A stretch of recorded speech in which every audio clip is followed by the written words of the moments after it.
गांव-गांव, गली-गली और शहर-शहर में अपनी-अपनी जुबान से इस बात को, बनियों की चोरी को संसार में जाहिर करो, तो जब जाके अपना सबका, अपनी औलाद का भला होगा, नहीं तो होने वाला नहीं है। कितना भी अपन पूजा पाठ करेंगे, कितना भी तो भी ये किताब कह रही है कि दुख देने वाला हिंदुस्तान के बनिए सौदागर આપણે આટલી પૂજા પાઠ કરીએ તોય અતિવૃષ્ટિ વરસાદ કેટલો આજે પંજાબમાં વરસાદ તમે જુઓ બધું ફોનમાં બધા જોતા હે બરાબર અતિવૃષ્ટિ આવા પેલા તમે ભણેલાની આવ્યું તો બધું આટલું બધું કેમ થાય છે કઈ રીતના થાય છે એનું કારણ શું છે એનું કારણ અનોપદાજી મહારાજે બતાવ્યું કે ભાઈ હિન્દુસ્તાનના શેઠ સોદાગર મહાજના માન્યા આ 84 લાખ કુંડીઓ ઉપર પાપ કરાવો ત્યારે સંસારનું પૂરું થાય બાકી માલિક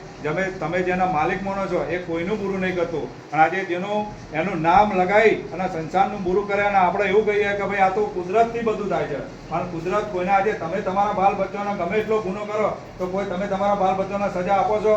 નહીં આપતો તો માલિકે તમને કોઈ સજા નહીં આપતું અને આપણને એવું કર્યું કે ભાઈ સ્વર્ગ અને નરક અને સ્વર્ગના નરકના ભરોસે આપણે બધાને ભૂલવાડે કે ભાઈ સારું કામ કરીએ તો આ થાય સારું કામ કરે પણ બધાને સારું કામ કરવું છે પણ કના હાથેથી સારું કામ થાય છે કોઈને થતું જ નહીં કેમ નહીં થતું એનું કારણ હિન્દુસ્તાનના વાણિયા કારણ કે એમને બુદ્ધિ આપણી એટલી ભ્રષ્ટ કરી દીધી આપણે સારું કરવા પર આપણું દિલ નહીં થતું આ કિતાબ ભણશો એટલે તમારી તમે ભણેલા નહીં હોય તો ઘરમાં આપણે બાલ બચ્ચા ભણેલા હોય કોઈ બી ભણેલો પોતા પોતી ભણેલા હોય ને તો આ એમને જોડે ભણાવજો ને તમે સાંભળજો કે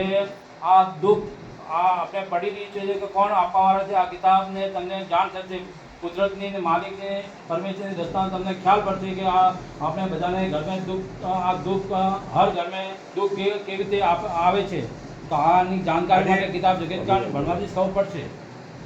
આજે અને તમે સમજો કિતાબ લીજાવી હોય તો કિતાબ લીજાજો ભણવા માટે અને કિતાબને જીવના પર રાખજો જોડે લેવાનું એવું નહીં કે પૈસા નિશુલ્ક છે હા કિતાબના પૈસા નથી किताब भणो परमेश्वर लेके तो किताब जीवने माँ पर राख दो तो आ किताब ले जाजो हाँ किताब ना पैसा नहीं जय परमेश्वर।